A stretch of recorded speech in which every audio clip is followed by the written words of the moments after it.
All right, y'all. Hey, welcome back to another video. Thanks for clicking on my video. This is going to be another silk press.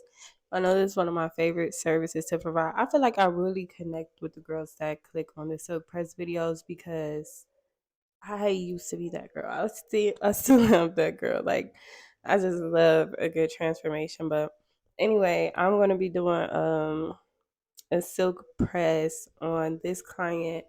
She has very dense hair. She has a head full of hair.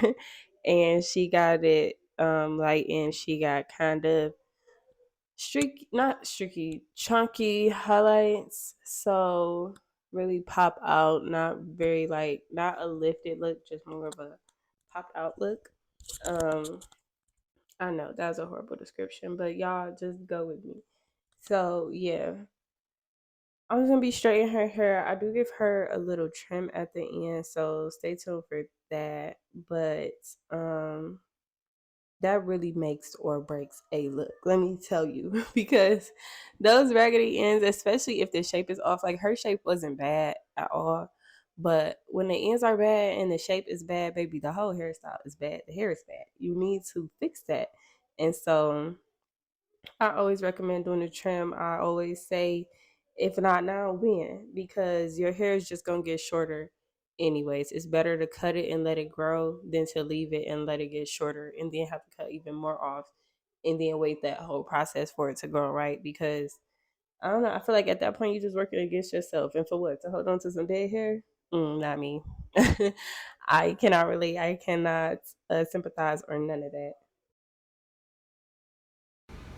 Now, while I do make very strong recommendations, I'm not the hairstylist that's going to make you do anything. I'm going to educate you. I'm going to strongly, highly recommend. I might even ask, like, can you please let me cut this hair off?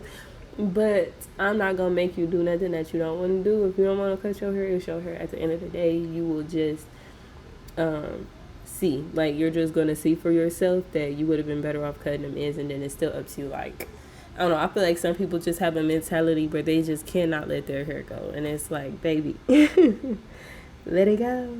But the thing about it is, like, I don't know. I feel like it don't do nobody no good to try to make them do anything they don't want to do. You just kind of gotta let people come to terms with stuff on their own, and that's just more the route I take. Now, I can say that in past times as a hairstylist, I have been kind of what's the word, like shy, scared to talk, not communicative.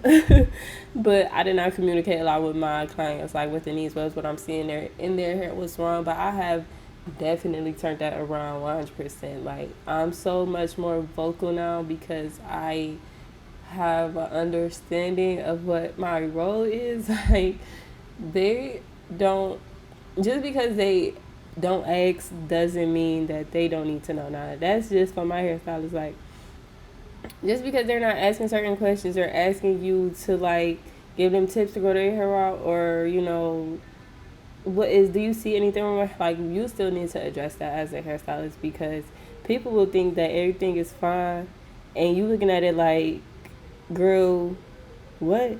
In your head you probably like, she know her hair is messed up, but she probably does not. So yeah, anybody that's out there starting as a stylist or anything, make sure you're opening your mouth, because your understanding is your biggest asset. Like, your understanding of hair and how it works and what it needs is a huge asset, and that is what sets you apart from, just being able to do it at home. Another thing that I want to say, and then I'm gonna get off of here and let y'all watch this video in peace.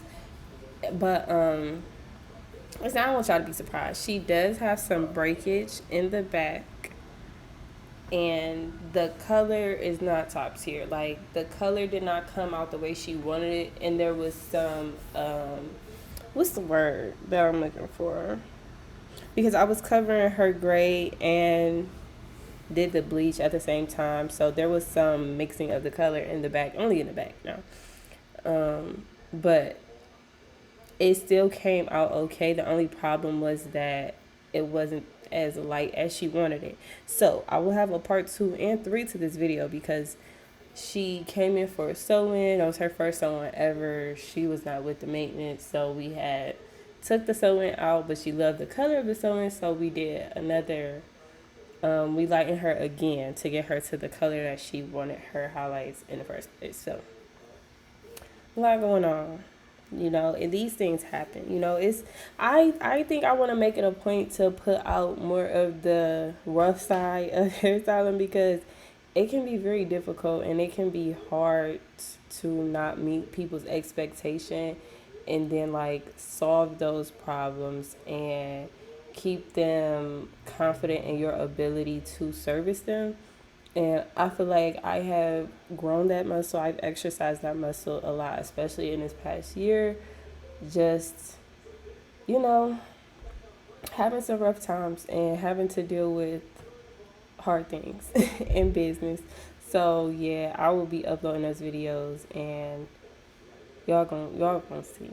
But let me know what y'all think in the comments. I want professional opinions. I want client opinions. I want to know what y'all think, how y'all would have handled the situation if this was your hair and it didn't come out how you wanted it. Having a bias diapers and wipes, and I got a couple cases of those too. So it's like, man, this is really good.